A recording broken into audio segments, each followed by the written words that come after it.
Hello and welcome to episode 1008 of the Player One podcast for Tuesday, March 24th, 2026. I'm your host, Chris Johnston. With me, as always, from Canada, Mr. Greg Seward. Hello. How's it going there, sir? Pretty good. Spent another weekend at another, not lacrosse. That season starts soon. Another volleyball tournament. Volleyball. Yeah.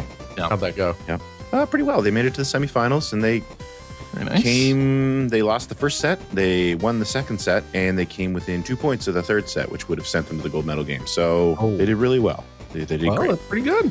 And the nice thing was that it was actually being held at my oldest daughter's university. It was their university team's tournament. It was a fundraiser. Mm-hmm. So I got to hang out with my oldest as well. Oh, so it was a good weekend. The twofer. Yeah. Nice. Very, very good. And joining me from the great state of Washington, Mr. Phil Theobald. Hello. How are you going? How you doing? Where are you going? I'm going great. Where you to? I'm two and all sorts of goes. How many volleyball tournaments did you attend? Well, my kids spent this weekend sitting around watching Jujutsu Kaisen. That's like going to a volleyball tournament. So it's very similar. Yeah, it's very similar. So you can cash in those hours. That works. Yeah. So you're doing good? Doing well? No. No. All the Jujutsu Kaisen. I'm going through kind of a dark time now. I'd rather not talk about it. I see. Oh, I'm fine. I'm fine. It is, I remind you, my penultimate show. Oh, you didn't need to remind us. Greg's got a little advent calendar set up already. The live timer didn't show. I ordered one, but it hasn't shown up yet. So I feel like it was a waste of money. Well, I don't know if it was a waste of money, but it was. Yeah. At this point, it's just gonna be counting down the last episode. Then, yeah. Well, hopefully, it can count like minutes and seconds, and not just like days. That's great. No, I'm doing grand, CJ. I'm having a grand old Opry. Yeah. Grand old time. That's good. A yabba dabba do time? Yeah. Yes. Okay. Yes. Remember the Flintstones? I loved the Flintstones. That's an old person I show. watched the Flintstones a lot. Yeah. I for the life of me can't remember an episode. Oh, really? I was thinking that the other day. It's like because the Flintstones came up in conversation somehow, and it was just like, man, I loved the Flintstones, but I don't really have strong memories of the Flintstones, of the plot lines or anything. Yeah, you know what I mean. Like, I couldn't tell you like whatever happened in an episode. Something about it was all bowling or something about the quarry. Yeah, kind of generic. Yeah. Like Fred as a get rich scheme or something, and I don't know. Then an alien shows up. The Great Gazoo. His name is. I remembered that. Gazoo. Great Gazoo. Yeah. That was a before jumping the shark was a term. That show was, I mean, when it was originally broadcast, that was on primetime, was it not? It was. It wasn't when we were kids. I believe it was the first primetime animated series. It's really interesting. But yes, by the time when we were kids, it was like syndicated. Yeah, syndicated garbage. Yeah, that we loved. I loved along with the Jetsons. Yes, I never loved the Jetsons. Oh, really? Yeah, me neither. No. Jetsons were okay. I really liked the Flintstones. Yeah, and then I remember, wasn't there a Pebbles and Bam Bam show on Saturday mornings at some point too? There was. Oh, they were like teenagers, right? Yes, right. That was, I believe, a '70s show. Okay, but that played. I remember that playing on Saturday mornings. You wanna do a deep dive into just the trashiest of the trash? Go look at Hanna-Barbera's output during the 70s. Oh, really? Yeah. And it is insane. It's like 80% Scooby-Doo knockoffs. Yeah. With a bunch of reused animation. Some of it is super racist.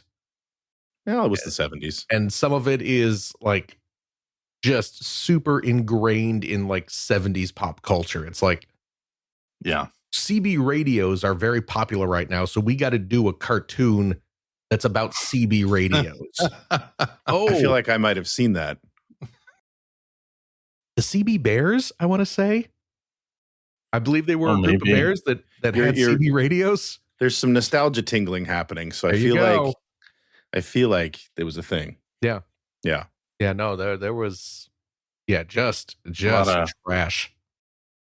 A lot of garbage on what was then broadcast on early Cartoon Network, and then that's true. After that period, it was on Boomerang. Oh, that's right. Man, I remember Boomerang. Yeah. Shows. Yeah, once Cartoon Network started making their own modern stuff. Yeah. Powerpuff Girls and everything. Yeah. It's a great name for a retro cartoon network, Boomerang. It was. That was an inspired name. Yeah. I agree. Yeah. Yeah. I don't think that exists anymore, though. Oh, probably not. No. Yeah. No, it does not, as far as I know. So, there you go. Well, gentlemen, I'm having my eye surgery this week, so I hope to have better eyes by Phil's last show. We'll see. I feel like your best friend Mike did that, and he still wears glasses. So, I mean, I'm still going to be wearing glasses. Yeah. I'm not getting LASIK. Oh, you're not? So I thought it was LASIK. They're fixing my cataracts. I have cataracts. Right. And that has prevented me from enjoying gaming on the television for the last 8 months. Oh my goodness. Damn. So, I'll be getting that taken care of. While they're in there, you should have them tighten things up a little bit so you don't get motion sickness.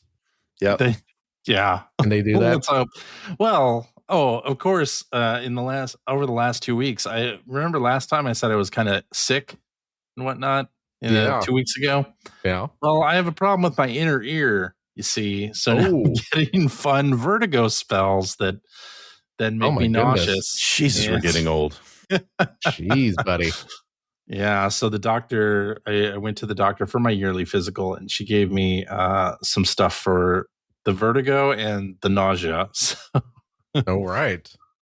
So we'll see how that all works out. It's worked out actually perfectly fine. I've had to take it already a few times. So, and it has helped a lot. Well, this is going to help out your parkour hobby. It's not fun. Parkour. I know, right? Yeah. Parkour and my fear of heights. Running around on ledges and things like that. Right. So. Yes. Okay. Oh, but anyway. Yeah. Oh man, somebody in the chat has had cataract surgery a week ago and is being able to see 20/20 in that eye now. Oh. I'm hoping. Phil, don't leave. Clearly, CJ's days are numbered. I mean, there we go. This is true. I'm speed running old age, apparently. Yeah. I've got all the problems. All the problems. Yeesh. Almost all the problems. Not all the problems. Some. Yeah. Anyway, should we talk about some video games? Sure. Well, hey, Switch 2 fans and players, it's time to rejoice because nope. No? We getting our grubby little mitts on something here? Not good. The Switch 2 now has a boost mode, a handheld boost mode for Switch 1 games. Now in handheld, you can play them in up to 1080p resolution in handheld mode. So before, handheld mode on Switch 1 was only 720p. And now you can play. So 720p on a 1080p screen did not always look great. You could see some jagged edges and lines and things. Now the Switch 2 pretends that it's playing Switch 1 games in docked mode. Yeah. Oh. If you turn on this setting. So go into your system settings and toggle the handheld performance to boost mode, and then you'll have an increased resolution. But I don't think either of you play in handheld mode, so it probably isn't impacting you at all. Actually, on the original Switch, I did play in handheld mode a lot after I got the split pad. Yes. I love that thing. Split pad is great. That made the system very playable. But I have to say, even when I did start playing it in handheld, I know this is a thing. I'm not saying that there's no difference. There's clearly a difference in performance on a lot of games in handheld mode, but it never ever really. It wasn't a thing that bothered me. You know what I mean? There wasn't anything that bothered me on the original Switch either. But this is cool. This is a good idea, and I'm glad they did it. Now we just need a split pad, so I want to play that thing handheld. Well, you should get the little thing that I got. I'm considering it. The other thing right now is that my Switch 2 is literally my Picross machine. So, I don't play anything else on the Switch 2. We'll be talking about that some more in a little bit here. But, I know. I saw that on the rundown. Very excited. Yes. So I tried out some games using this increased performance, and Tetris Effect connected. The blocks now look very smooth. Before they had a little bit of jagged edge on them.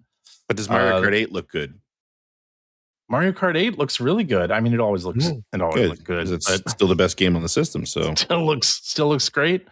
I booted up Age of Calamity, which Hyrule Warriors Age of Calamity, which had a lot of problems in handheld.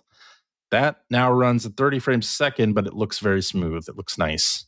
Cool. Very nice. So, yeah, some good stuff here from Nintendo. I'm glad that they did this.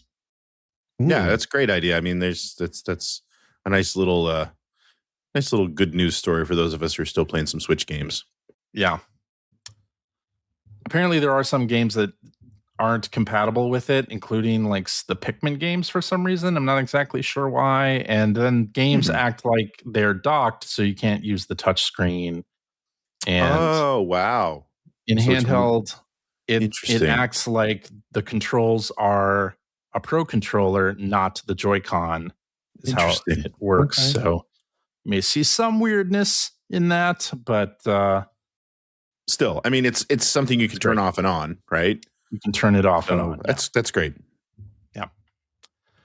Very, very cool. And I think the very next day, Sony announced an update for the PlayStation Portal, which added a 1080p high quality streaming mode and some various user interface fixes. So an improved product detail page, better game invites, an enhanced trophy notification, and an improved search screen for the Portal.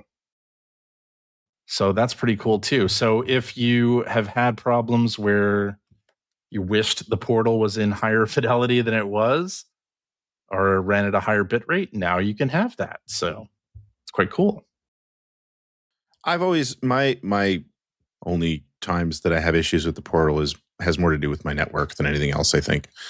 Yeah, like will lag or sort of not freeze, but like the image will stick there for a second. And yeah, but I mean, again, cool that this is a thing for sure. Yeah, very cool.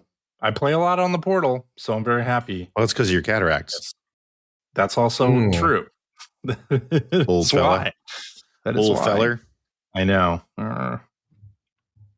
All right. Shinobi Art of Vengeance. Greg, I know you have been hotly anticipating the DLC for this, which got a trailer and a release date as well. Yes. So this trailer, this DLC, there's a few other things that are being added, but actually it's a free update, I think, that's adding a few challenges and stuff like that too. But the main draw to the DLC is that it's adding classic Sega bosses.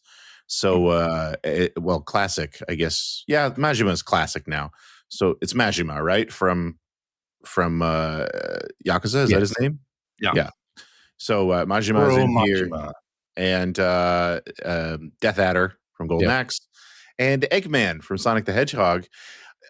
I'm excited for this. I really am. I hope there are more than just these three bosses, and if there aren't, I'm kind of bummed that they revealed that those are the three bosses that are coming. I don't know if they had previously revealed that. I knew that they were going to be classic Sega bosses, but I don't know if they'd named them. I think they did. Did they? Okay. Yeah. So I just hadn't paid super close attention. But either way, I'm really excited this is coming because I really thought it was coming last year. So, yeah. And I mean, the trailer's cool. I mean, the trailer's pretty badass, actually. It shows what I think is the final boss fight of the original game. Very cinematic. But it was cool to see when the three other bosses appear, especially when they show Eggman and they literally have Joe Musashi jumping around a Sonic themed level. It's very silly, and I'm definitely here for it. So really excited to play this. Yeah, great game, really great game, and get to play more of it. Sign me up. Yeah, gives you a reason to go back to it if you put it down or anything like that, or pick it up if it's on sale, something like that. Yeah. Although I'll tell you, the Death Adder part is just going to make me wish for a new Golden Axe. By these guys. I would love to see them take on like a Golden, because I mean they did Street Fighter, so I would love to see them take on Golden Axe. Yeah, that would be pretty cool. Let's see, Shinobi 3 or Shinobi. Nope, I got Shinobi. We just talked about Shinobi. Yep, talked about Shinobi. Shenmue 3 Enhanced is a thing that's happening. Greg, do you care about Shenmue anymore? Not in the least. Okay. No. Shenmue, I mean, I really liked the first Shenmue. Yeah.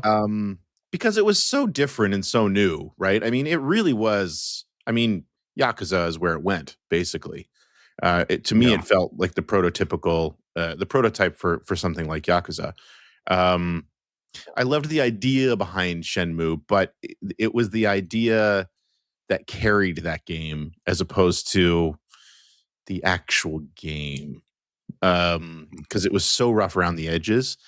Shenmue 2 was a little better, but still, I think that was post Grand Theft Auto 3, right? I think. If not, it was close. And GTA 3 did open world way better. But I got it, because I mean the whole point of Shenmue, the series, was that the world was super detailed, and so I mean, and I think that they were successful in doing that, but it didn't translate into really exciting gameplay for the most part. And then Shenmue 3 was boy did I want to like Shenmue 3, and I played it for all of a few hours and never picked it up again. So I am interested though, because they were showing this link that you and you just showed a trailer there. There's like a history of Shenmue video, on Blu-ray.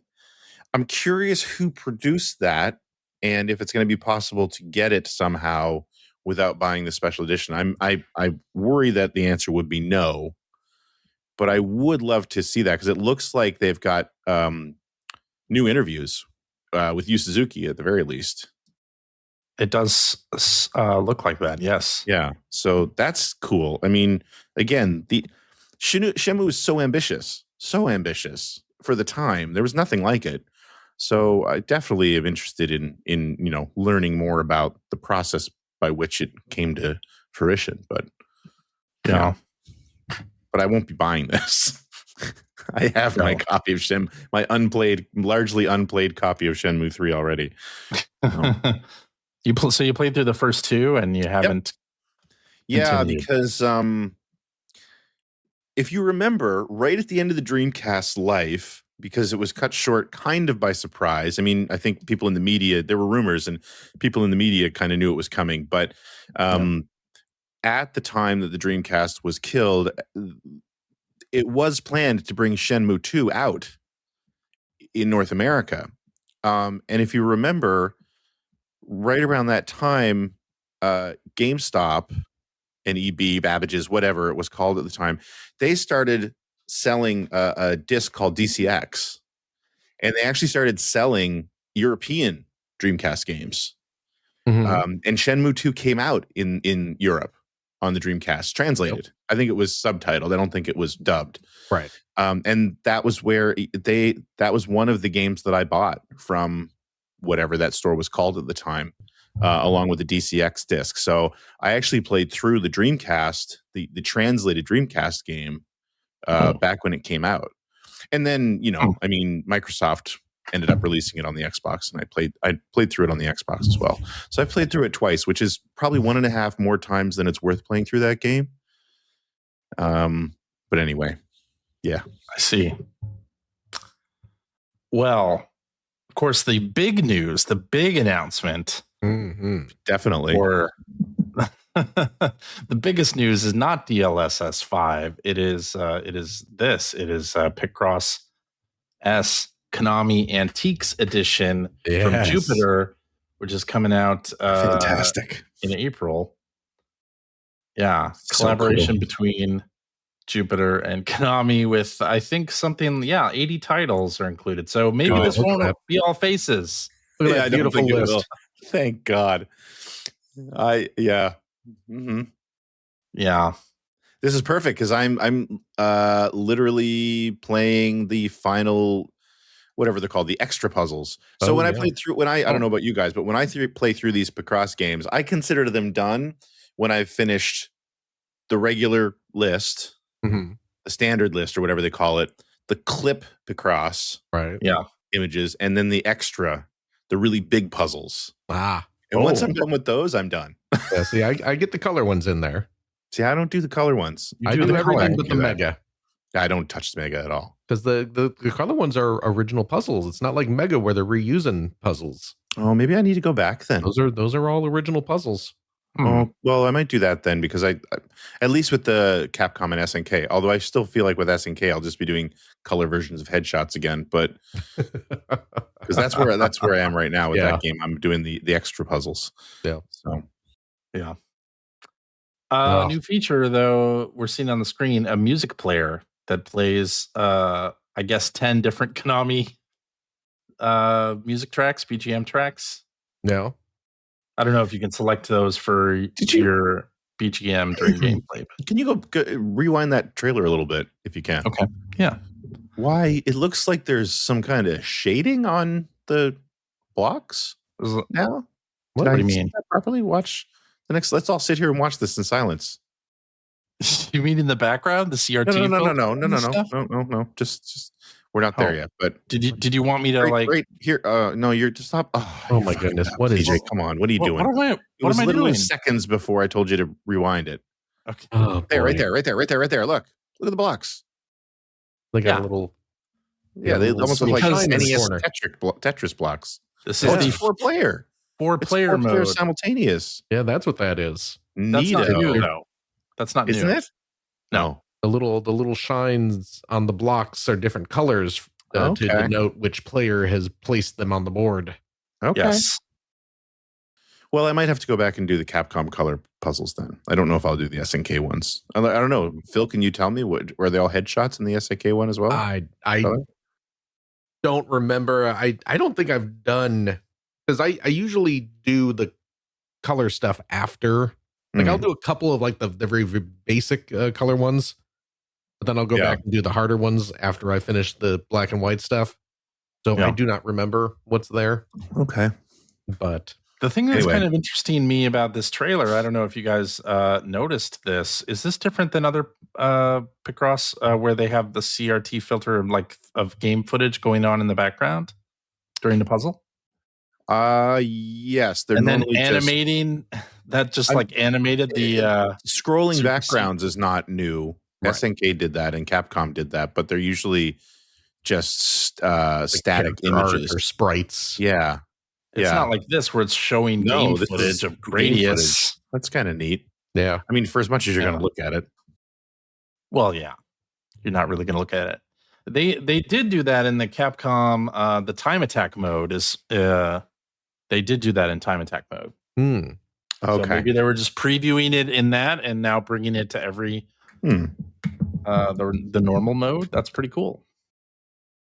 I can't believe how much time we're spending talking about a new Picross game, but it's Konami.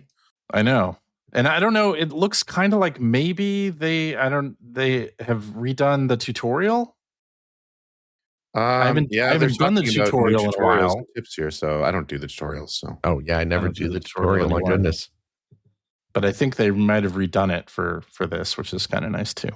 I think if it reads if you've got previous Picross S save files, it should just fill in the first page of puzzles because they're all just the 5x5s anyway. And come on. I like 4 doing seconds those as of your a life you can get back. Yeah, I like doing it as a warm up. I mean, come on.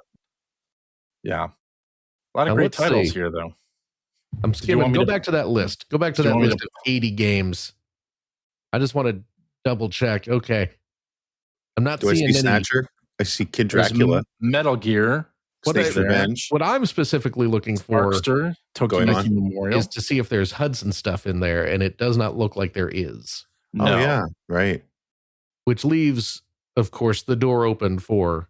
There's Gunberry Goemon too. A dedicated Hudson Picross at some point, which Lethal is good. Enforcers. Or a TurboGrafx 16 edition. Proteus. We got multiple Famicom and Super Famicom Goemon games, which is great. Probotector. Blades of Steel. Yep, Contra and Probotector. Billy. Sweet. Okay, we got to stop just doing this. This is going to be good. Yeah, I'm excited. No, there's a lot of great stuff there. So this is definitely not just getting endless headshots. Yep. Yeah, exactly. So that's Very cool. Yeah. Yep. Yeah. April 30th is when this comes out on the Switch. So now is that the US release date or Japan release date? I mean, this is an English trailer. I believe it's both. Yeah. This is an English trailer, and but it's on Jupiter's Japanese account. It is, yeah. But that's where there's a separate Japanese language trailer as well. Okay. Yeah. Well, then good. April 30th. April 30th, 2026. Gives me something to live for another month. Well, you won't be on the show to talk about it with us. Wow. What? It's got dark. Now, Greg and I will have to talk about how great this new Picross edition is. And it'll be amazing radio. That's all involved. Can't say that it's not. True. Alrighty. Let's get into what we've been playing. Greg? Hey, that's me. Well, have you go first. I clearly have been playing Picross SNK, Neo Geo, yada yada yada. I'm in the extra puzzles now. I don't know that I'm going to go back and do the color ones, but I might go back to the Capcom one and do color. Obviously, now I just need to get prepared for the Konami game in April. Yeah, so I got a month to kill there.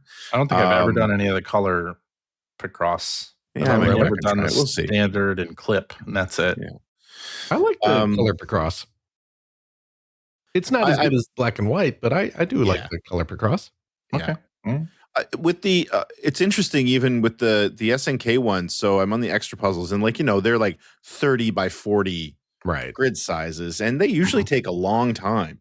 But the first two, I tore through them. They were not difficult. Oh, really? Yeah. Well, I mean, the main reason being is that the first one was a little bit more intricate, but the second one definitely, like, the bottom row was pretty easy to fill in almost completely, knowing nothing but just, the numbers for the bottom row. And I find with Picross, at least with me, if you have an edge, it's like, kind of like putting the edges on a puzzle, but you have an edge that you can fill out, you can build up. And that puzzle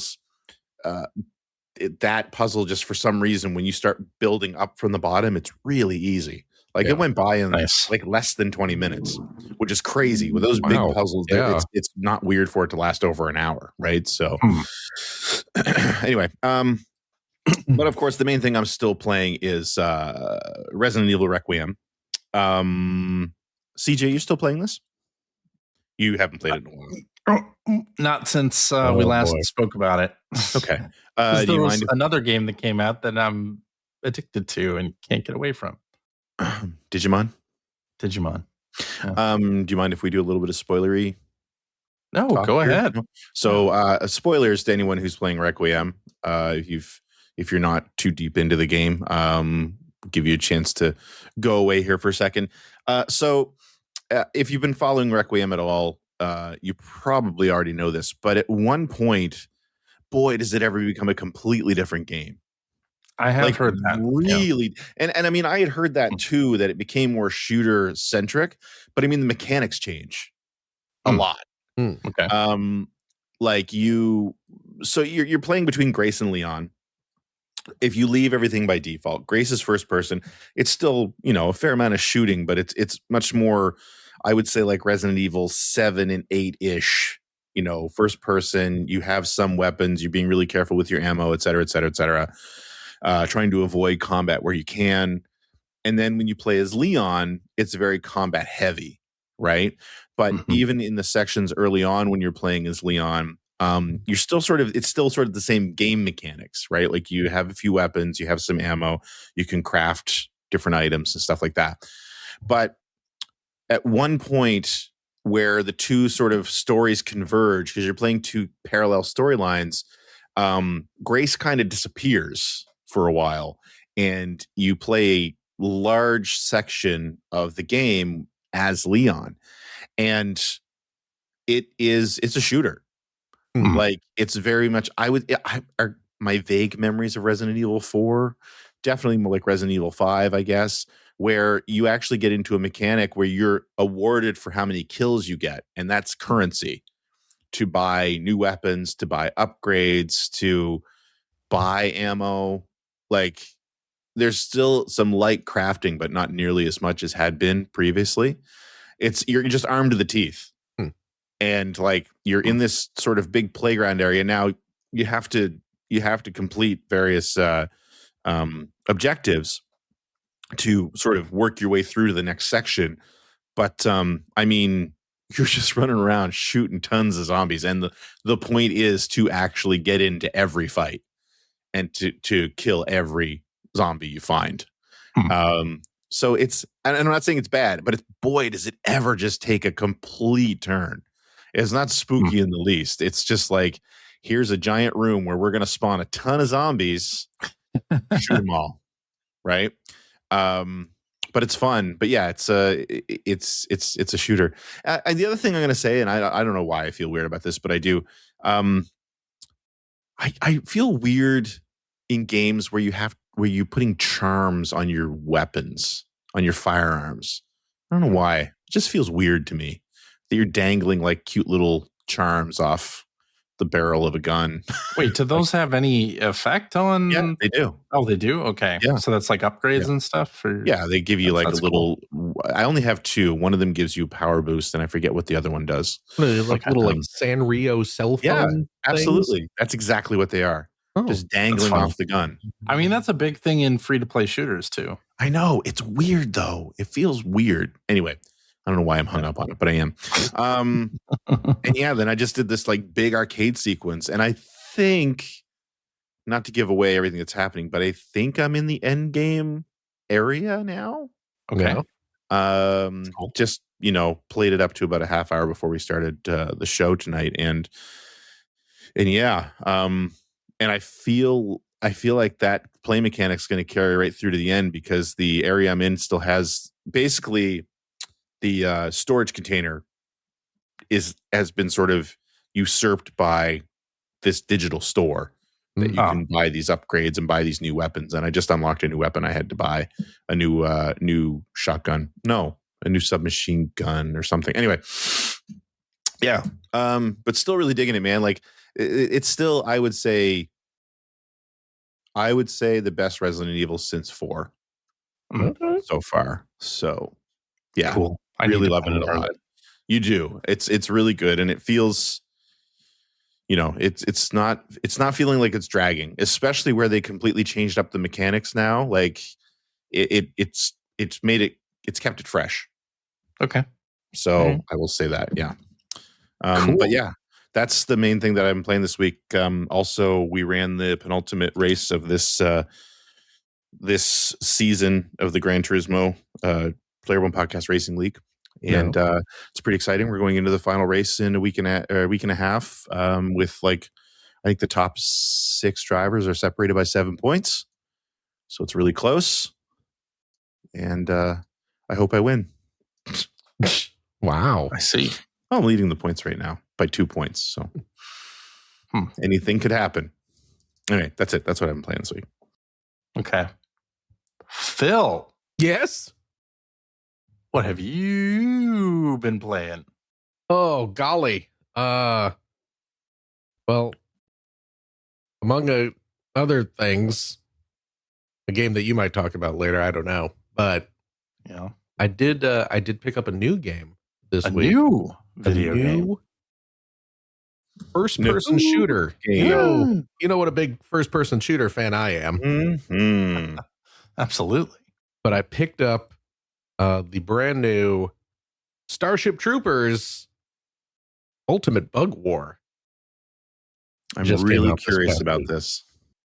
So this game, this is made by Auroch Digital, I believe is the name of the developer. Never heard of them. Published by .emu. Okay, heard of them. Heard of them. The developer, they are the same people who made that Warhammer bolt gun game, which is supposed to be very good. Yes, and it's made to basically it's made to be a 90s first person shooter. Yes. Like a Doom style first person shooter. And Starship Troopers Ultimate Bug War is the same thing. It is very much made to look and feel like a 90s first person shooter. You're showing some footage there from the game, which has Casper Van Dien in it, in a like full motion. What's that? Lantern jawed. Yes. Casper. Wow, man. That's Johnny Rico himself. Johnny Rico. He grew up square. Does star in this game in full motion video cinematics. Yes. What is amusing about this game? So this game, Starship Troopers Ultimate Bug War, is presented as an in-universe video game recruitment tool. Really? Yes. That is so Starship Troopers. Yeah, it is very much like, remember that, what was it, America's Army? Yeah, I do remember that. This is basically the America's Army of the Starship Troopers universe. So you got Johnny Rico in character introducing this game, telling everyone to get excited about it. It is a recruitment tool. It's a training tool. And they very jokingly, like, this is the most realistic depiction of war. And you will get to experience the kind of battles that I fought through in order to become a citizen, stuff like that. Would you like to know more? It leans heavy into all of that. Yes. Absolutely. Lovely. And you know what? It's pretty good. It's not amazing, but it's a solid like 7 out of 10 from what I've played so far, which, you know what? That's what it needed to be. I was going to say, like, because I am interested in this, but I've watched some reviews and I've watched the footage, and it's not blowing up my skirt or anything like that. No. Like it looks okay. Yeah. But I'm sure the premise carries a lot of the weight. It plays well. The controls are really good and everything. It's silly and stupid, and I'm having fun with it. Yeah. I will say, what platform are you playing on? I'm playing it on the PS PlayStation 5. Okay. So it's using all of the power. That's the reason why I got the PS5 version, because I was like, I want the horsepower. It's on Switch 2, isn't it? It's on. It is on Switch 2 as well. Yes. Yeah. Okay. But I may, because I am. I'm bad at games. Okay. I may have to drop the difficulty down on this one, because I'm playing through, and it's a little tough because the levels you're in, it's not like Doom where it's all like corridors. They seem open, right? It's you're in a big, at least a planet. In these early, you're on the Klendathu, I believe. The bug planet. Yep. Bug planet. It's a bug planet. And it is a big, wide open, sprawling area. You have objectives. You have multiple objectives per level that has you just running around, and because of the natural environments, it's a bit maze-like. So there's not terribly direct routes between the different objectives. So you're really having to explore everything. And I'm getting attacked by lots of bugs, as you might imagine. Sure. And the game does have a problem where it has checkpoints. It has just kind of like automatic checkpoints that you will enter an area, and that kind of triggers a checkpoint. Okay. So if you die, you can, restart the whole mission, or you can restart from the last checkpoint. The problem is that I have found is that if you are at very low health, when you trigger a checkpoint and then you die and you say continue from checkpoint, you respawn at the checkpoint with your sliver of health left. Oh. And then you're kind of stuck in a endless loop of respawning with no health, getting immediately killed, respawning with no health. So it's like, I very quickly have to try and find a health power up somewhere near the checkpoint. Just have to get good, Phil. Or just drop the difficulty down, which seems more likely. Yeah, so because you want to have fun when you play video games. You don't want to have frustration. That's just it. I'm not playing this game for any other reason than I just want to run around and murder bugs. Yeah. And you know what? I will also say, if you go into the accessibility mode, you can turn on infinite ammo. Yeah, you can. You can turn on a God mode. Yes. So I haven't done either of those yet, but I'm very close to just saying, screw it. I just want to run around and I just want to have fun. Murder a zillion bugs with my infinite ammo. There you go. So I may do that at some point, but for now I'm trying to play it at least a little bit for real. Okay. But I'm having fun with it. Like I said, it's not a masterpiece. Sure. I don't think it's trying to be a masterpiece. No, it's trying to be a stupid 90s first person shooter with look at those explosions. Oh yeah, it's very much just like the flat bitmap images that you'd see in like the low budget is on the screen. Yeah, it's great. I love it. Yeah, it's really good. So complimentary. Look at the low budget. Yes. This is a compliment. Remember, what was it like? Was it a week or two ago where I was saying I want games with worse graphics and lower budgets? There you go. Here it is. Here it is. And you know what? I'm playing it. I'm saying how great it is. So I am 100% behind schlock like this. Give me fun schlock and I will eat it up. Heck yes. Yeah. So that is the main thing what I have been playing this week that is not a game that I don't feel like talking about for various reasons, but I'm also enjoying quite a bit, if I do say so myself. I see. But that's that's it. What about you, CJ? Me? Siggity J? Yeah. You. Well, I have been playing a little game called Pokemon Pokopia. Oh, interesting. I'm still very interesting. I'm still loving it, as you might imagine. Yeah. I played it all the way to Chicago on the plane, and it was absolutely fantastic. And made the time just melt away, which is nice. And that's one of the things this game does super well, because it's just like, oh, I'll just do one more thing. Oh, I'll do one more thing. Oh, one more thing. And then it's 2 hours later. And you're like, oh. My oldest today, when we were at dinner, because she really likes Pokemon a lot, and but she only has a Switch 1. And so, she's more interested in, there was another recent release, so she's more interested in that, obviously. And I had mentioned Pokopia before. Yeah. I had mentioned Pokopia before, but obviously she doesn't have a Switch 2, but she seemed kind of like, it sounds okay. But now she's heard from and seen so many people like just raving about it. Yeah. That today she's like, I'm back home in June.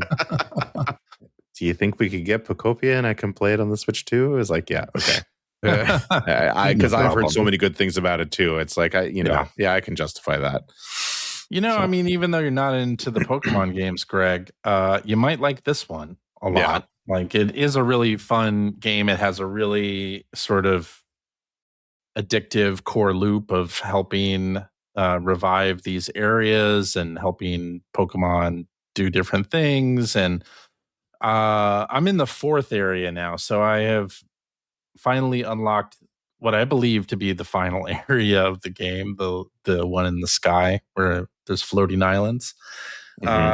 So I'm still enjoying it. I'm still doing things in all of the other 3 locations. But yeah, I'm really enjoying just the variety of things that you can do and the power-ups to your different transformations that I'm now getting through cooking. And I just learned how to Kirby up some water and then puke it back out and start rivers and make little like ponds and things out of my puke. So yeah. And so yeah, I'm really enjoying the game, collecting all of the little Pokemon. It's just really impressive how they've integrated all of the different Pokemon into each area.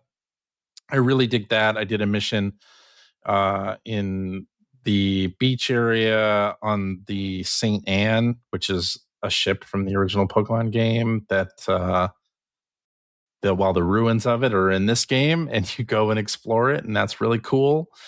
And you can like rebuild all of these areas if you want to. I'm expecting like at a certain point in the game to just like freshen up each area and make each area look as amazing as I can possibly muster. And then, of course, I unlocked the area down the bike path, which I won't spoil. But so that's kind of like just an infinite place for you to construct and do special Pokemon missions, which is cool. The whole game is just great. And I'm eagerly anticipating what the DLC for this will be, because it's coming. I mean, I hope they plan for that. But I feel like I'm going to be playing this game for a long time, potentially, because they've done just such a great job with it. And well, I mean, let's be fair. This is, and not that you didn't like Pokemon before, but this is like Pokemon tailored precisely to your interests. Like, that's true. Yeah, I mean, it's basically a Dragon Quest Builders 3. Yeah, that's what I'm saying. Sequel to Dragon Quest Builders. So, which I loved. And so having more of that, I'm all about it. And it integrates just the Pokemon aesthetic and the gameplay and everything like so well. I love this game. I think I'm going to be talking about this game when it comes to Game of the Year talk in December. So, yeah, I can't say enough positive things about it. It's great. If you've been on the fence, definitely give it a shot. I think you'll like it. Like, if you enjoy Animal Crossing, this has much more of a longer loop. Like, you're visiting more areas, doing more things. You can, create your own houses, and you're collecting furniture and outfits and all this stuff. Like, the game is hitting you with dopamine hits like all the time. It's nothing but dopamine hits. And it's fantastic. And I really like it. Really, really like it. Fantastic. I think you'd like it too, Greg. Well, like I said, probably in June I'll have a chance to play it, because once my daughter's home from school for the summer, this seems to be what she wants to play. So yeah, it sounds interesting. Well, I know, right? You should try that. Maybe one day. Maybe. Yeah, so I played that, and then of course, because it's the 25th anniversary of the Game Boy Advance's launch, I played Super Mario Advance. I was really interested to see this on your list. Why? So it was just because you read somewhere how it's the 20th anniversary. Why someone would want to play Super Mario 2? I'm just curious why you decided to play it this week. That's all. Because Mario 2 is an incredible game. Well, I played it this week because over the weekend it was the 25th anniversary of the Game Boy Advance launch, and Super Mario Advance was a launch title. And of course, Mario 2, I love Mario 2, and I just felt like I needed to play it. Is this on NSO or? It is on NSO. Okay. Yes. Wish you could turn off those voice samples. Yeah, boy. Yeah. I didn't find it too bad because I had the volume down and I was listening to a podcast while I was playing, so it wasn't that bad. I don't know how people do that. But yeah, if you turn the volume off, the voice samples aren't that big of a deal. Yeah. Yeah. It could be worse. Could have a talking flower. Could be worse. It could be the Super Mario All-Stars version of these games. Could be worse. Your nose could be gushing blood. That's also true. I had forgotten though that was for you, Greg. I had forgotten though how different this game is from Mario 2, just in terms of like the little flourishes that they've added and the larger Shy Guys and just the little things that they've done with some of the graphics and bosses and whatnot. And I mean, it's all great. It's all great stuff, but it would have been better without the voice samples. But I still really like it. They were trying to show off the audio capabilities of the Game Boy Advance. Of the Game Boy Advance. Yeah. And Mario 2 is so good. Mario 2 is such a great game. Just watching this footage makes me really want to go play through all of Mario 2 right now. I know, doesn't it? This is why I went and played through all of Mario 2 while I used the warps. What? I was just about to ask if you took the coward way out, and I guess you did. Just ruined the whole conversation. Of course I took the coward way off. Okay, so you didn't actually play Mario 2. I love that we all sit here talking about how it's okay to play on easy mode, and now we're giving CJ grief about like playing. A damn tourist going through like half of this game. Yeah. I'm ashamed. Well, I'm not saying that I wouldn't go back and do the whole thing again. I was Mouser.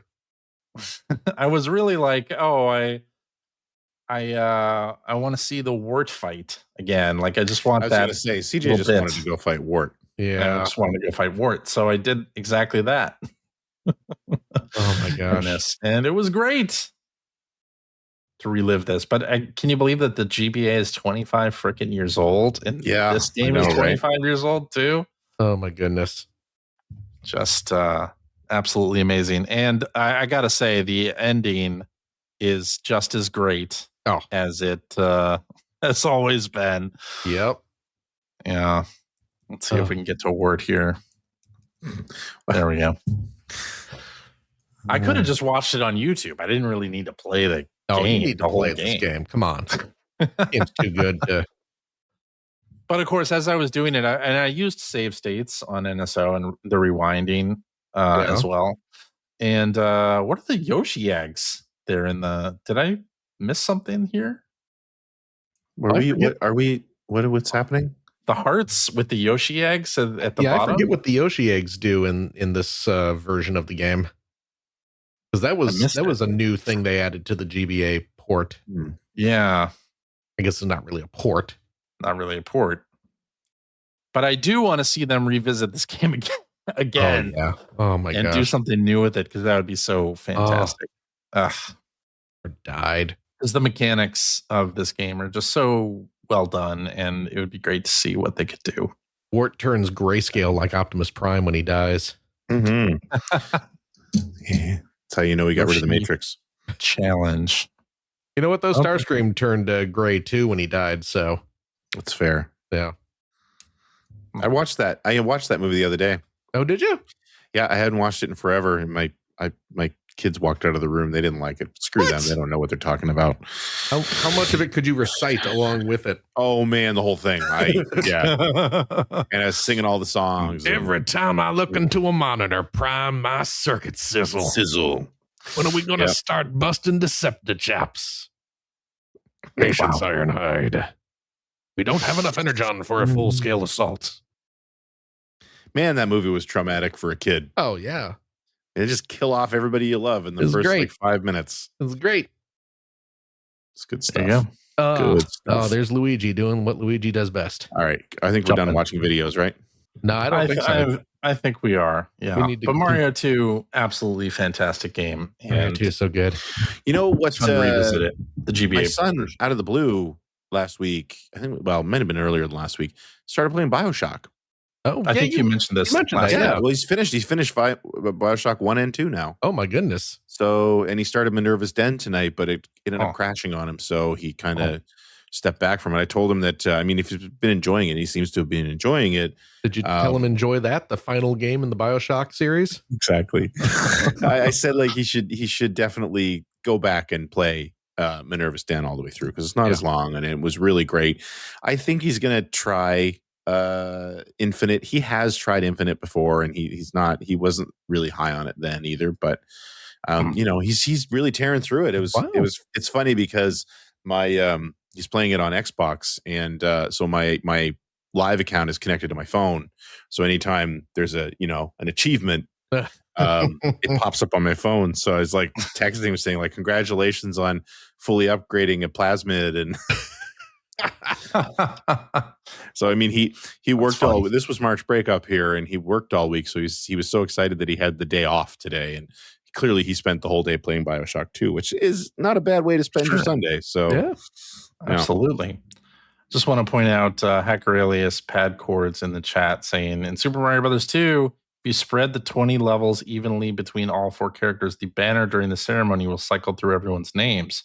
Try it next time you play. This is on the GBA version. Oh, interesting. Super Mario Advance, yeah. Make no mistake, I did that 25 years ago. I absolutely have done. I have played through the GBA game just for that. Do that. Yeah. That's awesome. Absolutely did. Yeah, maybe one day they will revisit the mechanics of it. I want them to do that for Zelda 2 as well. Revisit the mechanics and make an actually good game. I would love. Wait a minute. What? Yeah, revisit those mechanics, but make it good this time. You're the worst. You know what? You should leave. Phil can stay. Sorry, CJ. There you go. Yeah. The mob has spoken. How dare you besmirch Zelda 2? I should give Zelda 2 another chance. You won't. I won't. Zelda 2 is a good game. It could use a little rebalancing, but it's a good game. I know it's a good game, but I don't need to muddle through it to know that. It's like Kid Icarus, a good game hampered by balance issues. Yeah. It'd be fun to see what they would do with it if they reimagined it. They haven't done a reimagining of Zelda 2. They did Super Mario Advance. Yeah.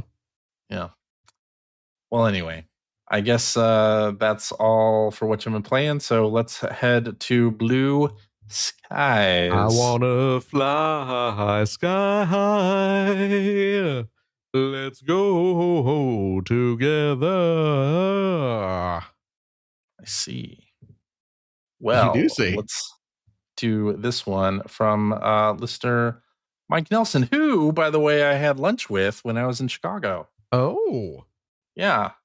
Had lunch with Mr. Nelson. Very nice guy. Yeah. And we grew up in the same area of Chicago. We have a lot of shared memories. So it was fun. Crazy. To kind of. He's around our age, right? That stuff. Yeah. He's around our age and everything. So. But he was not invited to Kanye West's birthday party like you. He was not. No, he was not. I mention that every time a Kanye song comes on in the car with my kids. I mention that. And actually, so I was driving actually to the previous volleyball tournament. I was driving one of my little girl's friends, one of her teammates there as well. And she has a playlist that has, I think, one Kanye song on it. And is it the one about Hitler? No, it came on, and the first thing he did was turn around and say, "Did you know Dad's friend knew Kanye when he was little?" Yeah, I know. Yeah. Used to be a thing that I was proud to say. I know, right? This was before the Hitler song, right? Yeah, before that. Okay, is there a Hitler song? I didn't know there was a Hitler song. Oh, there. I knew he went crazy. I get all that. Yeah, no, This was not that. Yeah, no, there is a legitimate Hitler song.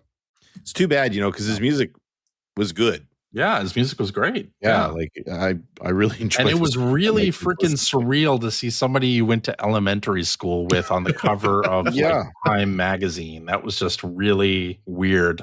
Yeah. Somebody I went to high school with ended up as the hostess for Entertainment Tonight Canada. So I used to see her on TV all the time too. That's fun. Yeah.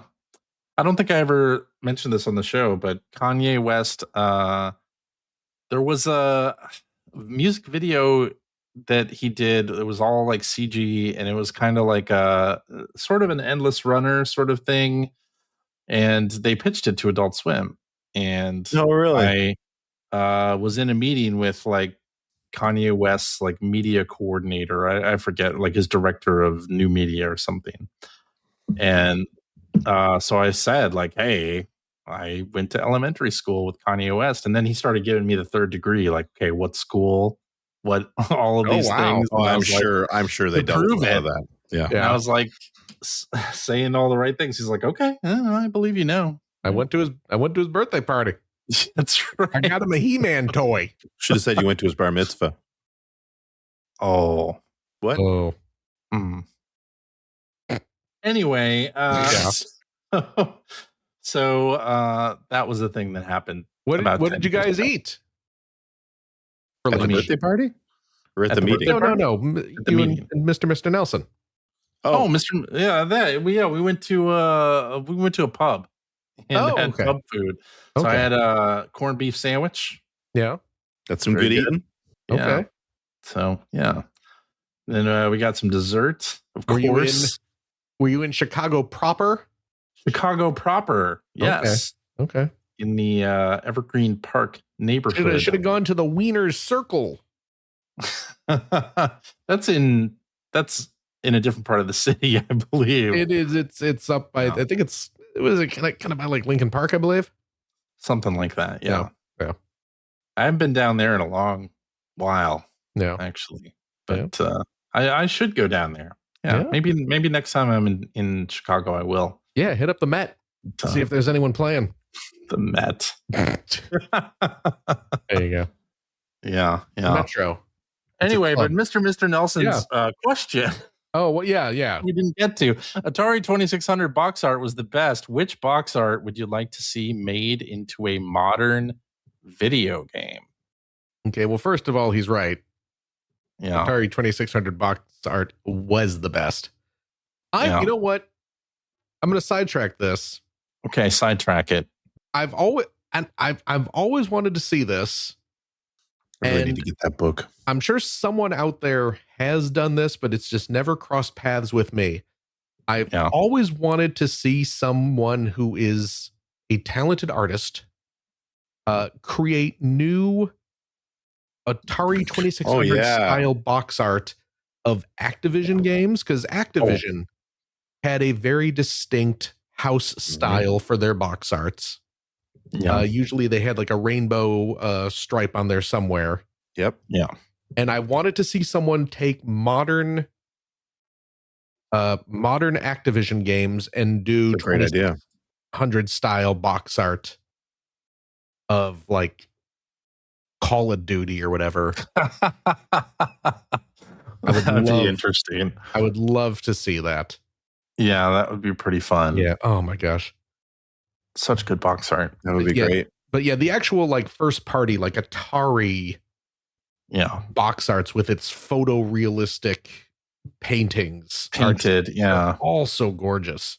Yeah, just because they were, exactly. They almost, I mean, would you say like Boris Vallejo style painting? Some of them were, but just all sort of these very, that's very abstract your interpretations. Sword sorcery. Yeah, very abstract interpretations of what the game look up about. Look up the basic programming box art. I think that was on here. There was a game. I always love the Missile Command box art. Basic programming is a game where it is just basic programming, and it has just the most intense looking dude sitting in a bank of computers operating, a planet-wide computer system. It's just so cool. This is how you feel when you use AI. Oh, absolutely. You feel like this guy. Yeah. It's this dream realized, thankfully, finally.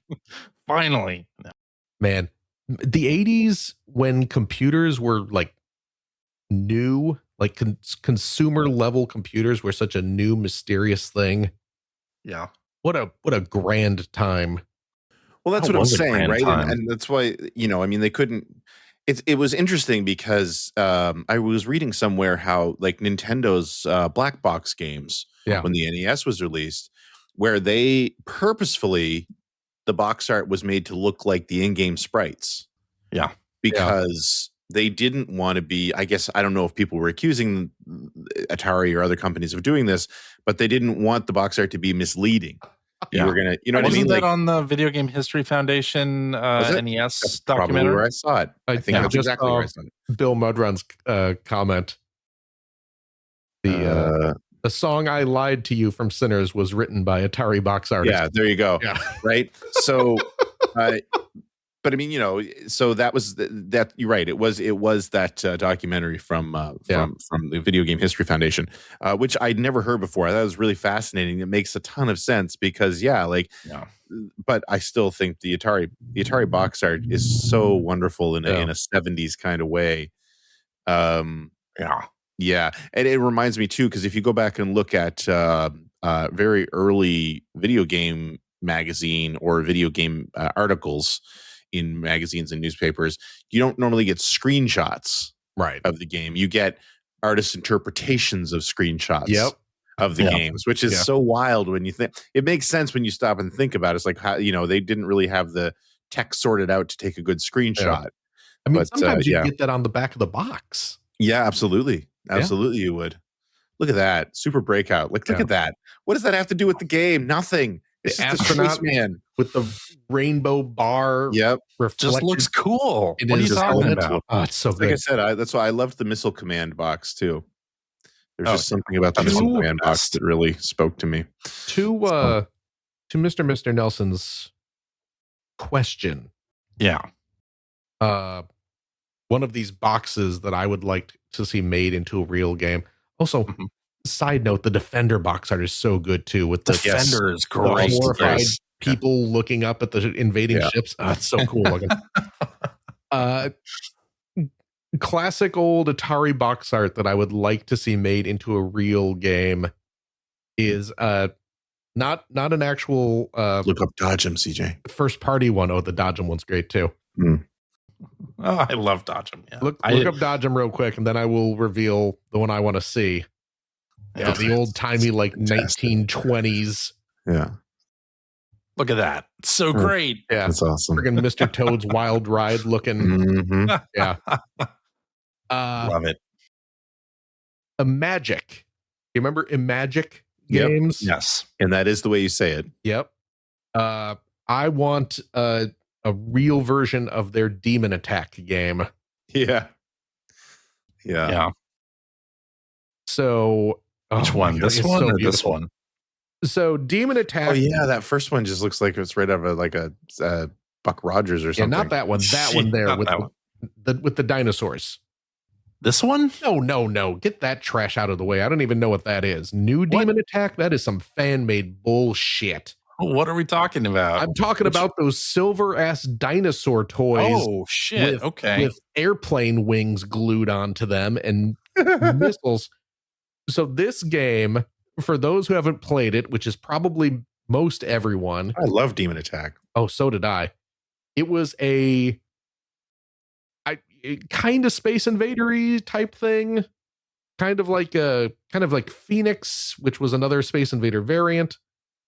But the box art is this glorious, like dollar store dinosaur toys that they have spray painted silver, and they went out and bought a couple model kits of like for jet fighters, and have just glued wings and missiles onto them and just spray painted it all silver, and it looks so friggin' rad. And frankly, like those dinosaur toys are dinosaur toys that like every kid had in the 80s. Yes, you are absolutely correct. Like that Dimetrodon toy, I think I may have had that. Like I can feel the cheap plastic teeth on that Dimetrodon toy because I, shoved my pinky finger in that toy's mouth. I mean, who didn't? Times when I was a kid. Yeah. So a real game where you're fighting these like chintzy ass looking chrome dinosaurs with jet wings on them would be amazing. Absolutely. Yeah. Man, Magic games were pretty good. There was a lot of garbage on the 2600, but you could usually count on a Activision game being good. And you could usually count on a Magic game being pretty good. Yeah. So there's my answer.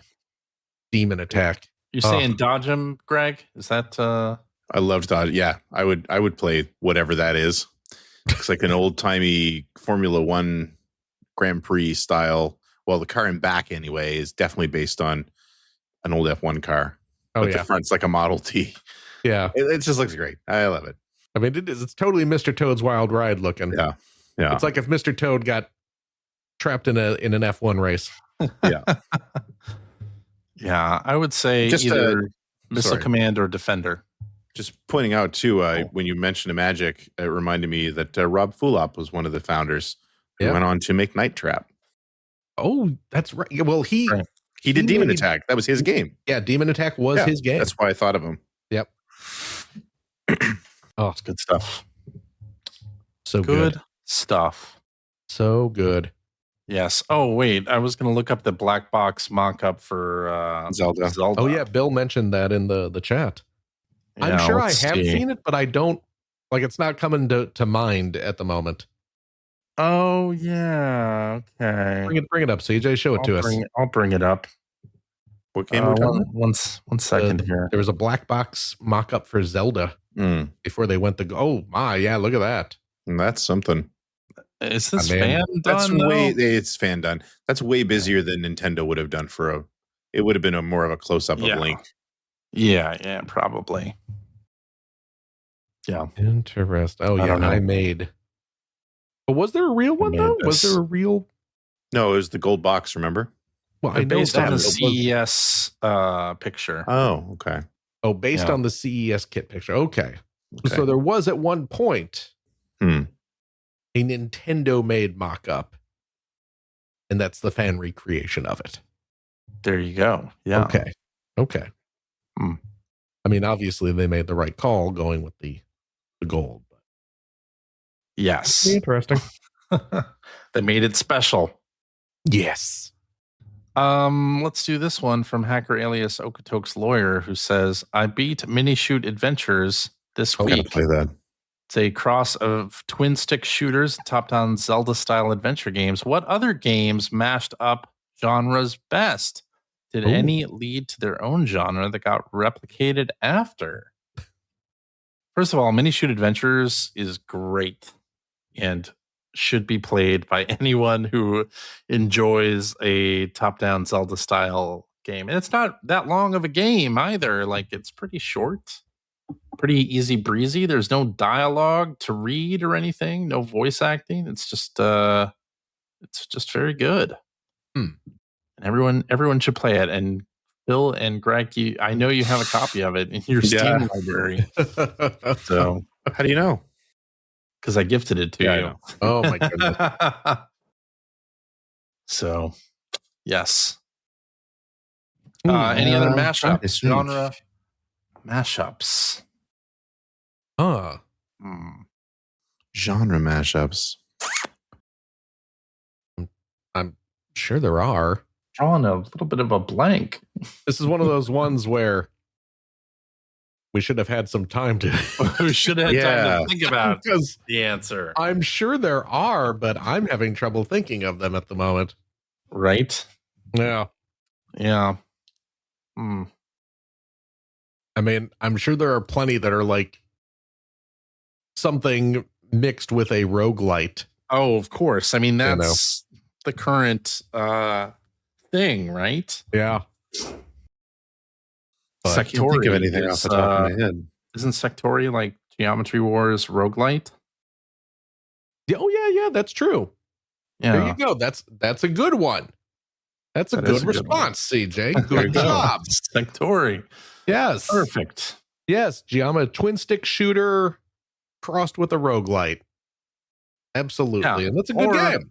Pokemon crossed with Dragon Quest Builders. Huh? Could you imagine if there was such a thing? Exactly. Oh my gosh. Pad Chords in the chat saying Puzzle Quest is a great mix. Absolutely. Oh, yeah. Puzzle Quest. That's a great one. Yeah. Okay. Yeah. There we go. Yep. And those are the three. And that's it. Those are the only. There are no other three ever done. Those are the ones that are out there. Genre mashups. All right. We got listener Dennis says, why do they call it early access when you're just playing the game the day it comes out? To make you buy it. to make you feel get the special premium edition. Yeah. Well, I mean, I guess there's two versions of early access. There's the Steam version of it where they're still developing it, and then there's the ultimate edition of whatever pre-order game that gives you 48 or 72 hours early access. Yeah, because if it's Steam early access, you're just playing. You might as well just be playing like a beta version of the game at that point. A beta build. Yeah. I mean, what was it? I got Rogue Legacy 2 in early access, and it took like 2 years before that game was actually finished. Yeah, but you didn't play it much or at all during the early access period, did you? I played it immediately in early access, and it was terrible. Oh, okay. Because it was 2 years away from being finished. It wasn't finished. So right. It was not. There was a lot of stuff that was not optimized, and a lot of features that were not in the game, and a lot of things that were not play tested as well as you would expect. Yeah, for a released game. But they leveraged the power of the community to release. Yeah, they leveraged the community to mm-hmm. give them feedback and suggestions and things, and then built that into the game, which I think is a great idea. Yeah, I mean, I'm not poo-pooing the concept or the process of it, but right. You know, if you're getting a game on Steam early access, you're not getting the final version of the game. Know what you're getting into. I mean, you will eventually have the final version of the game, but you were buying a beta build, basically. Yes. And I remember being horrified because I loved Rogue Legacy 1 so much. It was one of my favorite games of all time. Yeah. Mm-hmm. And I played the early access of 2 and was like, oh no, this is terrible. They've ruined something beautiful. Right. But then 2 years later, when they released, here's version 1.0, and I was like, this is a masterpiece. And now this is one of my favorite games of all time.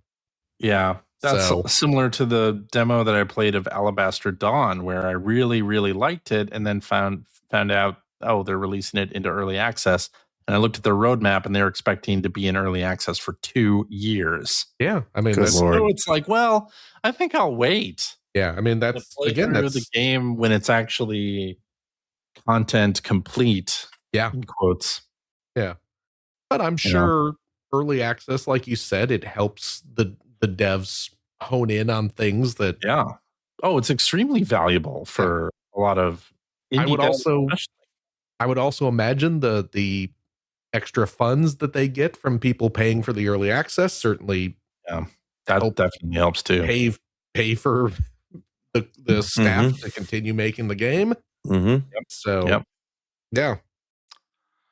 So I think early access, at least on Steam, is But in terms of pre-ordering and getting pre-ordering an Ultimate Edition and getting 72 or 48 hours early access, right? I mean, I've done it a bunch of times, right? And I never feel that bad about it, right? Because usually it's for a game that I'm very much anticipating, like Dragon Quest VII Reimagined. So I was ready to play for 48 hours before anybody else could play. But really, it's just buying the game when it's out, like in that case. Yeah.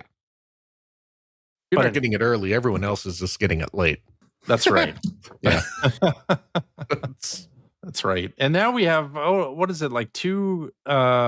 I saw like 2 different games get their release date pushed up. Oh, Pragmata went up a week. Okay. Then there was some other game that I'm forgetting the name of that also got pushed up like a week also. So, all right. Hey, I'm good with that. That Pragmata game looks pretty good. Like the preview coverage that just came out recently was very positive on it. So I really liked the demo. So yeah. thought the demo was really fun. So, yeah, I'll be looking at that as we get closer to release. Let's do this one from hacker alias Poodoo Racer. Oh. Who says, which disappointing game from your youth do you most wish had turned out better? I know my answer for this is a game that I rented and was sorely disappointed by. I was thinking, I'll buy it if it's good, and then it wasn't good, so I didn't have to buy it. It was Back to the Future. Yeah. I love the movie, one of my favorite movies. Of course. And I was like, oh, damn, I can play the movie? This is going to be great. Marty McFly? Be Marty McFly. And then what a disappointment. Yeah. The skateboarding game where you're like avoiding bees or something is like the first little bit of it. It's just terrible. That's from the movie, though. So don't, you remember that. It was like a 15-minute scene where Marty was skateboarding around, dodging bees. Oh, that was from the Eric Stoltz footage. Oh, right. Cut that. That's right. I get confused by stuff like that. I see the behind the scenes stuff, and then you lose track of what was in the final product. That's right. No.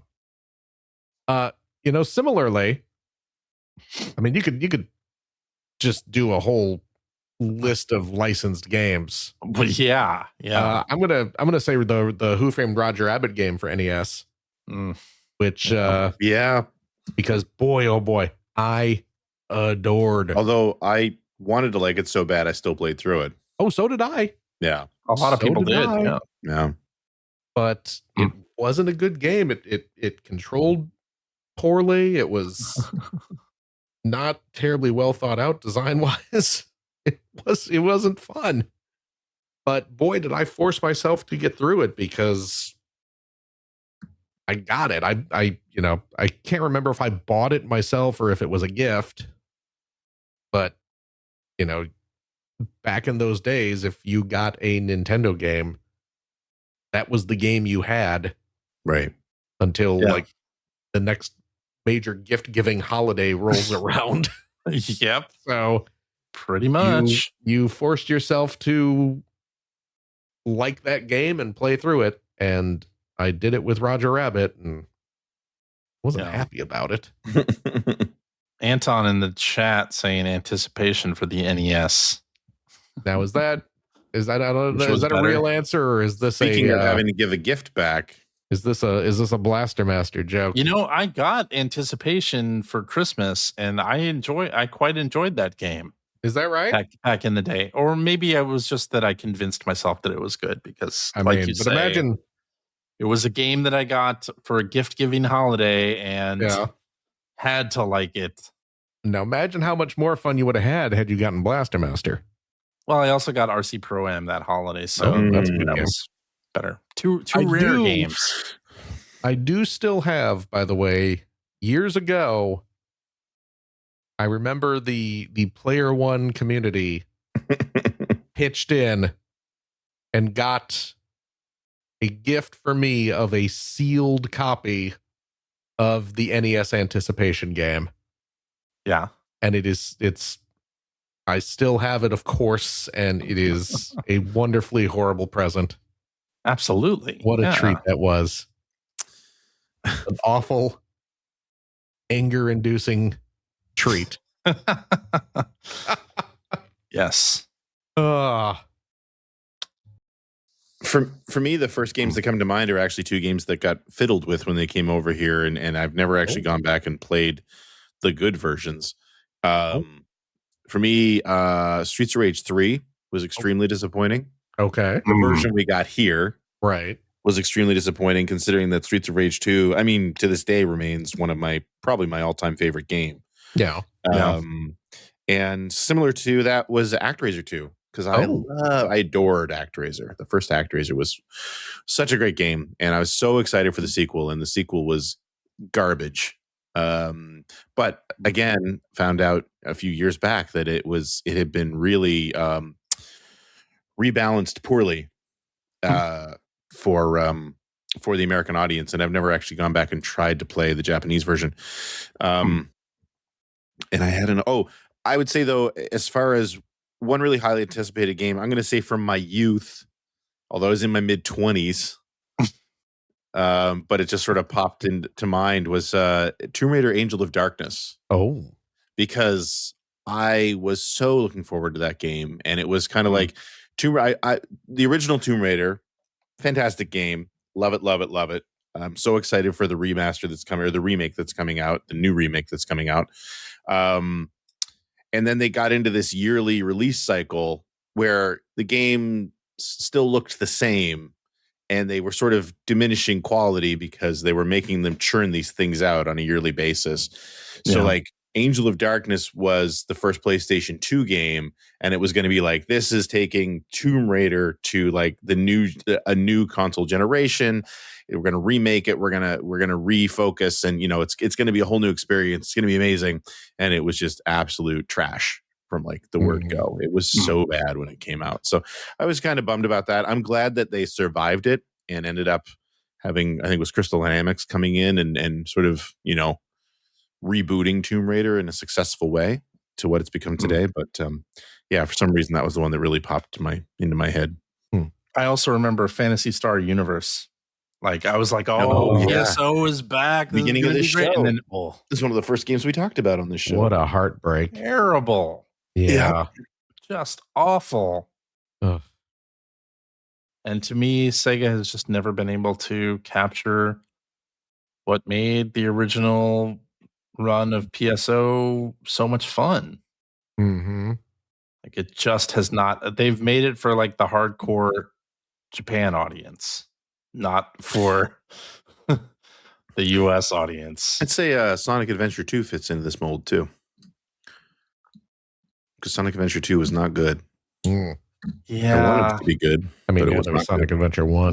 Yeah, but it wasn't terrible either. And that was kind of still at the beginning of 2 3D. was definitely a downgrade. It was, it was not good.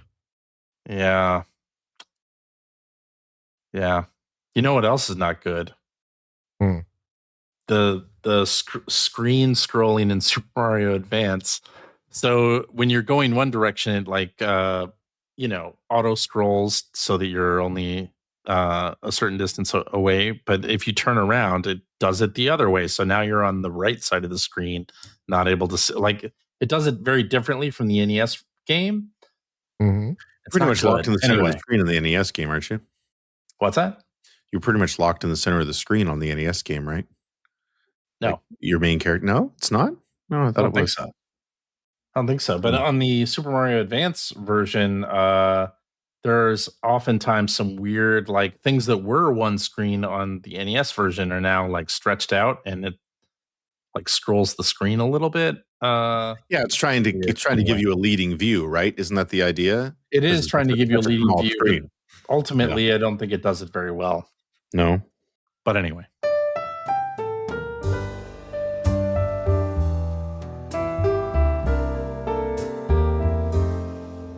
Alrighty, and that is our show for this week. Thank you very much for listening. If you have a question for us or would like to comment on something you heard, you can direct that to @P1 Podcast on the Blue Skies. Or you can go to our internet website at player1podcast.com. There you'll find our contact information. Plus, you'll find show notes and links to all the things we talked about in this episode, alongside a link to our Discord server, where you can discuss this episode with us and our other listeners. If you would like to subscribe to the Player One Podcast, you can do so by visiting player1podcast.com or by loading up your favorite podcast listening app. We're also on Spotify. You can like us on Facebook. You can watch video archives of our show on the youtubes.com/P1 Podcast, or you can watch us live most weeks on, golly, the YouTubes, the Facebooks, the Twitch.televisions. Just follow our Blue Sky account to find out when we are doing our next live show. Typically, it is Sunday evenings at 5:30 specific time, so join us, won't you? And I'll tell you what, if you like what you've heard, and how could you, head over to patreon.com/P1 Podcast. There are a few shekels our way. It has gotten more and more expensive every year for CJ to buy an extravagant enough gift to continue being invited to Kanye West's birthday parties. And he needs your help getting in this year. So right. Any amount will help him towards this lofty goal. And he will thank you very much.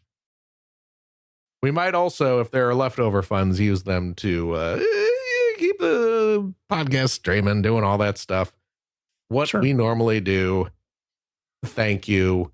We love you and all of that. And I'll tell you what, dear listeners, if you are a Patreon subscriber of the $5 tier, cheap, you gain special access to a weekly bonus episode. We record it right after this, where we play games, crack wise, having fun doing all that stuff we cannot do on the regular show. CJ. Yes. I have a question for you. All right. What is it? My question is this. Lo, these many years have come and gone like sands through the hourglass. The days do we have a game lives. This week? We do, Phil. Gosh. What do we got? This week we are doing an EGM review quiz. This time the games are all for the Game Boy Advance, since the system is celebrating its 25th birthday. It's a thematically appropriate game this week. That's right. So normally on these EGM quizzes, you will start off by telling us this game is for name of console. This week you will not have to do it because they are all for the Game Boy GB Advance. That's the one. Okay. Yeah. Well, I look forward to this. Is one of them Konami Crazy Racers? Is that your final answer? Yes. You'll just have to see. Oh, that's a cliffhanger hook. Well, please tune into that, dear friends of the $5 Patreon tier variety. The rest of you can enjoy it in 2 years when CJ puts it up on the for free feed listeners, you're going to be on the show for another 2 years. Yeah. Think of, if you are a $5 Patreon tier subscriber, think of yourself in our early access program where you get to enjoy these after shows 2 years before everyone else. That's right. Yeah. And I'll tell you what, if you have a couple bucks left over, why don't you go to patreon.com/Greg Seward to help support Greg's outstanding, and it is outstanding, web series about North America's favorite runner-up, the Sega Genesis. Thank you, Phil. And if you are a supporter of the $3 variety, that is also very cheap. Hey, Satan, are you going to be back in a couple weeks, or are you leaving too? We'll see what's going on. Things have been busy here in hell. Preparing for some people, or I mean, you know what it's like up there. No, I don't. I have so many plates spinning down here. That's fair. You wouldn't believe it. Yeah, that's fair. Of course it's fair. Who is more fair than the devil himself? Yep, Beelzebub will never give you a bum deal, that's for sure. No way, Jose. Yeah, I'm a straight shooter, an honest Joe. You get 2 weeks early access to every one of my new videos. Please consider supporting everyone. More early access. Wow. Yeah. Yeah. Look at that. Everyone's getting aboard this early access train. That's right. Is that it? That's it. All right, then, CJ. Yaha. Thank you very much. Thank you, Phil. Gregory. Yo. Thank you. Thank you, Philip. As well. And of course, a big old thank you to you, our wonderful, wonderful listeners, every single darn one of you. Remember, as always, please take care of yourself, your loved ones, your family, your friends. Be kind to each other. Be kind to yourself, though, buddy. And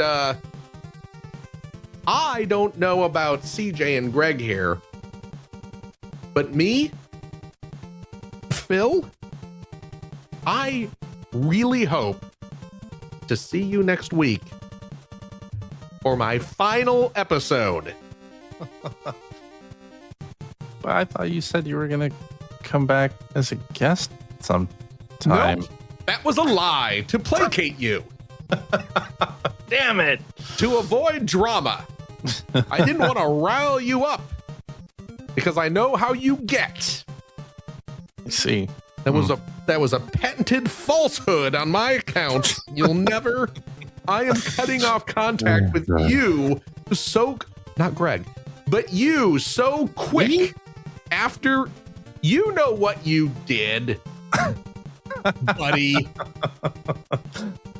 I don't, though. Yeah, you're gonna find out. You're gonna find out. Watch your mail. Drive up to your house and find out. We could have a fight out on the lawn. I'll be back, I'm sure, at some point. But it's my last regular episode next week. That's true. So tune in, I hope. And we'll see you then. Bye-bye. Bye-bye. Toodle-oodles.